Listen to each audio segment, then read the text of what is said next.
question is, are there more practical interventions? We're obviously not going to be parabiotically pairing humans that would restore youthful function to old cells. And this circles back to, again, the main topic of today, which is exercise. This is a slide from an NIH program called MotorPAC, which is the Molecular Transducers of Physical Activity, which asks this fundamental question that Dan raised and that I am talking about, which is, why does exercise do this? I mean, what is it that happens when we exercise that reduces our susceptibility to all these diseases, whether it's lung cancer or diabetes, heart attack, and cardiovascular disease, bone health, muscle health, brain health? I mean, all of these are well known, but really have little idea at this point on what the real molecular transducers are of physical activities.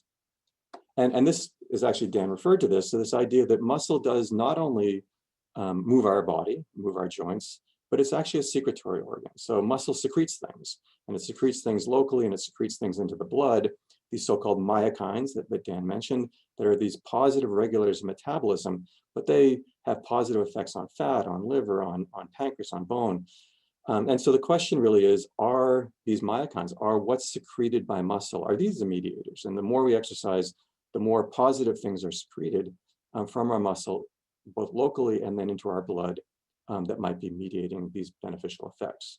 So I want to just talk about how the evidence we have that these might be acting on stem cells. And some of the first evidence of this actually came from Rusty Gage's lab at the Salk Institute, in which they found that exercise, just in the form of wheel running, had this profound effect on stem cells in the brain, so-called neural stem cells, leading to so-called enhanced neurogenesis, the formation of new neurons.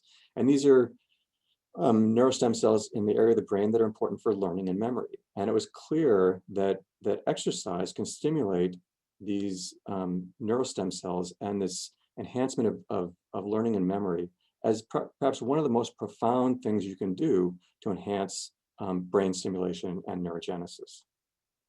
So a few years ago, we asked the question, does exercise actually rejuvenate old muscle stem cells?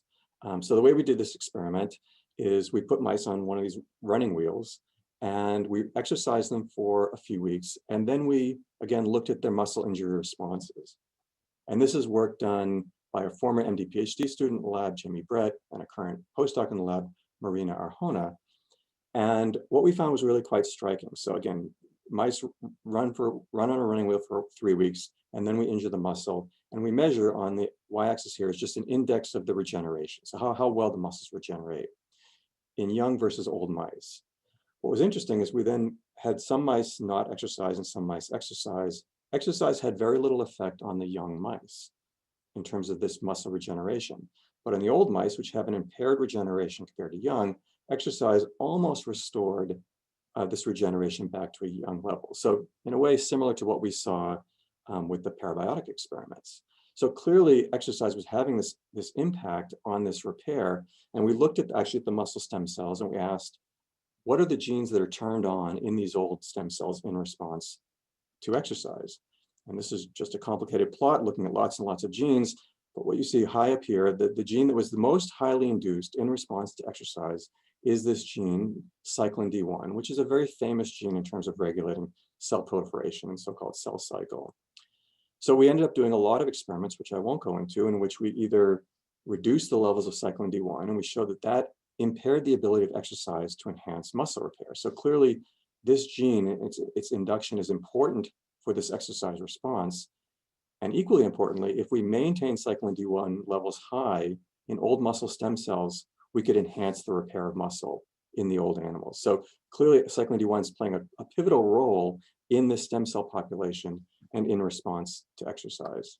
So this is just our kind of working model of how this looks. So here you have young mice and old mice, and we look at their muscle stem cells from these hind limb muscles. Cyclin D1 levels go down with age, and with that decline, you see an impairment of this regenerative response. But with exercise, you can induce, even in the old animals, this Cyclin D1 back up to a more youthful level, and you can get improved regeneration. So what we don't know is if this is the same pathway that works in other stem cells, but this is what we're interested in studying, and how this is regulated. And again, if there are factors in the blood that can be identified that can lead to this response, they could potentially be turned into some kind of therapeutic, not the exercise pill, as Dan said, but at least therapeutics that could potentially enhance different aspects of stem cell function that change with age.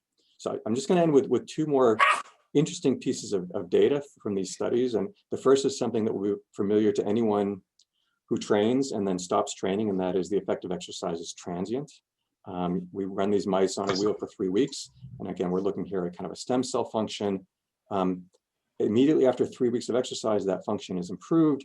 Then over the course of 1 week, 2 weeks, as we all know, that benefit declines. And so once you stop training, you know that your fitness goes down fairly quickly and goes back down to baseline. So that's no surprise, but the molecular pathways and the cellular pathways kind of parallel what we know has happened physiologically.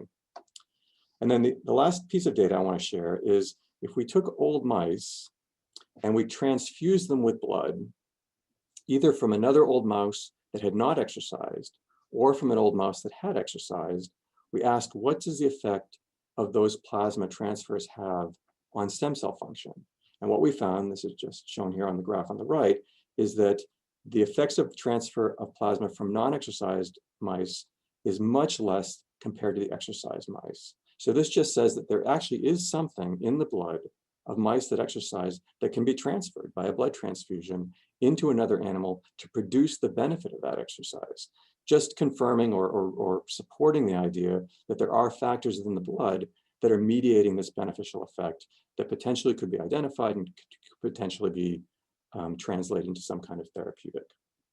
Okay, so let me just end by again talking about this idea of aging as this is the fountain of youth, of course, and can it be reversible? Can it be reversed? Is aging reversible? We know that aging is malleable in the sense that we can slow aging, we can delay the processes that change. But from this kind of data, as well as other data from other kinds of experiments, there's increasing interest in the idea that at least aspects of the aging of cells and tissues can be reversed at least transiently. And I think from a point of view of therapeutics, one can really imagine that being translated into tissue repair.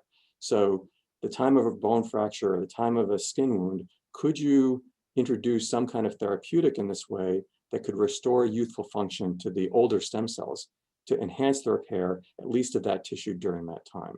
So I think that's where we think of this beginning and then extending that more to longer term treatments in terms of delaying the onset of age-related diseases.